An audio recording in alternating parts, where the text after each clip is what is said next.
सोमवार तड़के आई हनेरी झक्कड़ ते बेमौसमे मीह ने एक बार फिर तो अन्नदाता ਦੇ ਮੱਥੇ ਤੇ चिंता ਦੀਆਂ ਲਕੀਰਾਂ ਪੈਦਾ ਕਰ ਦਿੱਤੀਆਂ ਹਨ।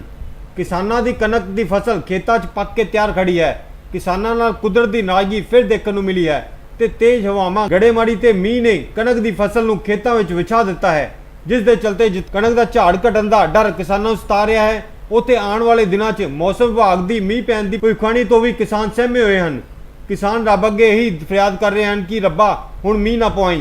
तुसीं देखिया होना कि कई खत्ते बिल्कुल तबाह हो गए, बिल्कुल कणकां जिहड़ियां थल्ले लम्मियां विछ गईयां ने और खास तौर ते वो कणकां जिहड़ियां हाले तक हरियां सीगियां।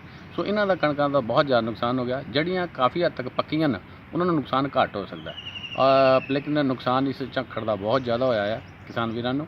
और आने वाले समय च अज तरीक 9 तरीक है, 10 और 11 तक जिहड़ा है मीह पैण दी पूरी संभावना है। सो किसान वीरां नूं यही बेनती करांगे कि अपनी कणकां नूं पानी बिल्कुल ना लाउण, नहीं तो होर बहुत ज़्यादा नुकसान होने की उम्मीद है। और समय समय सिर ते कृषि विज्ञान केंद्र और जिहड़े असीं ईमेल या SMS करते हैं उन्होंने जरूर पढ़न और पढ़न तो बाद ही जिहड़ा अपनी कोई भी जिहड़ी उन्होंने खेती का काम करना है वो करन। जे उन्होंने कदे भी कोई शक पवे तो साडे नाल राबता कायम कर सकदा। ਜਿਹੜੀਆਂ ਕਣਕ ਤੋਂ ਇਲਾਵਾ ਹੋਰਨਾਂ ਫਸਲਾਂ ਵੀ ਕੋਈ ਨੁਕਸਾਨਦਾਇਕ ਆ ਬਾਰਿਸ਼?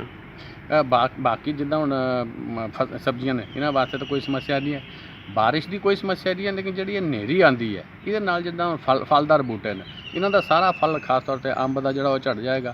सो जिहड़ा फल है वो डिग जांदा है जां फिर टहनियां टुट जांदियां ने, जिहदे नाल कि साडा दरख्तां दा भी नुकसान हुंदा है।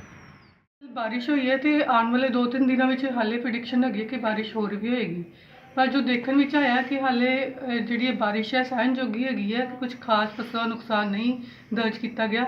तो खास करके वो किसान वीर जिन्हों ने हैप्पी सीड नाल कणक बीजी है या ड्रिल नाल बिजाई की गई है उन्होंने फसल में ज़्यादा नुकसान नहीं होया। जिस तरह कि यूनीवर्सिटी की सिफारिश है कि रोटो ड्रिल नाल फसल नहीं बीजनी चाहिए।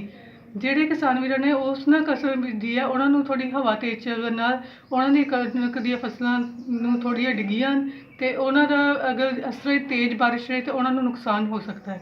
ਇਸ ਲਈ ਕਿਸਾਨ ਵੀਰਾਂ ਨੂੰ ਕਿਹਾ ਜਾਂਦਾ ਹੈ ਕਿ ਅੱਗੇ ਤੋਂ ਜਦੋਂ ਵੀ ਕਣਕ ਬੀਜਣ, ਕਿਉਂਕਿ ਅਕਸਰ ਹੀ ਦੇਖਿਆ ਗਿਆ ਕਿ ਜਦੋਂ ਇਹ ਵਾਲੇ ਮਹੀਨੇ ਹੁੰਦੇ ਆ ਤੇ ਬਾਰਿਸ਼ ਜਾਂ ਤੇਜ਼ ਹਵਾਵਾਂ ਹੁੰਦੀਆਂ ਤੇ ਉਹਨਾਂ ਸਿਫਾਰਿਸ਼ ਕੀਤੀ ਗਈ ਹੈ ਕਿ ਹਮੇਸ਼ਾ PAU ਵੱਲੋਂ ਰਿਕਮੈਂਡਡ ਮਸ਼ੀਨਾਂ ਜਾਂ ਸਿਫਾਰਿਸ਼ਾਂ ਅਪਣਾ ਕੇ ਹੀ ਕਣਕ ਦੀ ਬਿਜਾਈ ਕਰਨ। ਜਿਹੜੀ ਫਸਲ ਡਿੱਗ ਗਈ ਆ ਬਾਰਿਸ਼ ਦੇ ਨਾਲ ਉਹ ਮਤਲਬ ਜ਼ਿਆਦਾ ਨੁਕਸਾਨ ਨਾ ਹੋਵੇ ਵੱਢਣ ਵੇਲੇ, ਇਸ ਵੇਲੇ ਕੋਈ ਹੈ ਯੂਨੀਵਰਸਿਟੀ ਵੱਲੋਂ ਸਿਫਾਰਿਸ਼? ਯੂਨੀਵਰਸਿਟੀ ਵੱਲੋਂ ਇਹ ਸਿਫਾਰਿਸ਼ ਹੈ ਕਿ ਪਹਿਲਾਂ ਥੋੜ੍ਹੀ ਦੇਰ ਬਿਲਕੁਲ ਸੁੱਕੀ ਕਣਕ ਨੂੰ ਹੀ ਵੱਢਣ ਤਾਂ ਕਿ ਜਿੰਨਾ ਸਾਡਾ ਇਹ ਲੋਸ ਹੋਇਆ ਉਹਨੂੰ ਜਿੱਥੋਂ ਤੱਕ ਹੋ ਸਕੇ ਰਿਕਵਰ ਕਰ ਸਕੀਏ। ਜਿਹੜੀ ਇਹ ਫਸਲ ਬਿਲਕੁਲ ਹੀ ਡਿੱਗ ਗਈ ਹੈ ਉਹਨੂੰ ਚੁੱਕਣਾ ਥੋੜ੍ਹਾ ਔਖਾ ਹੈ, ਉਹਨੂੰ ਅਲੱਗ ਕੱਟ ਕੇ ਅਸੀਂ ਉਹਦੀ ਥ੍ਰੈਸ਼ਿੰਗ ਕਰ ਸਕਦੇ ਹੈਗੇ ਆ। ਤੇ ਇਸ ਤਰ੍ਹਾਂ ਕਿਸਾਨ ਵੀਰਾਂ ਨੂੰ ਧਿਆਨ ਰੱਖਣ ਦੀ ਲੋੜ ਹੈਗੀ ਹੈ ਕਿ ਜਿਨ੍ਹਾਂ ਦੀਆਂ ਫਸਲਾਂ ਬਿਲਕੁਲ ਪੱਕ ਚੁੱਕੀਆਂ ਹੈਗੀਆਂ ਉਹ ਥੋੜ੍ਹੀ ਸਾਵਧਾਨੀ ਵਰਤਣ। ਜਾਗਤੀ ਲਹਿਰ ਲਈ ਕਪੂਰਥਲਾ ਤੋਂ ਇੰਦਰਜੀਤ ਸਿੰਘ ਦੀ ਰਿਪੋਰਟ।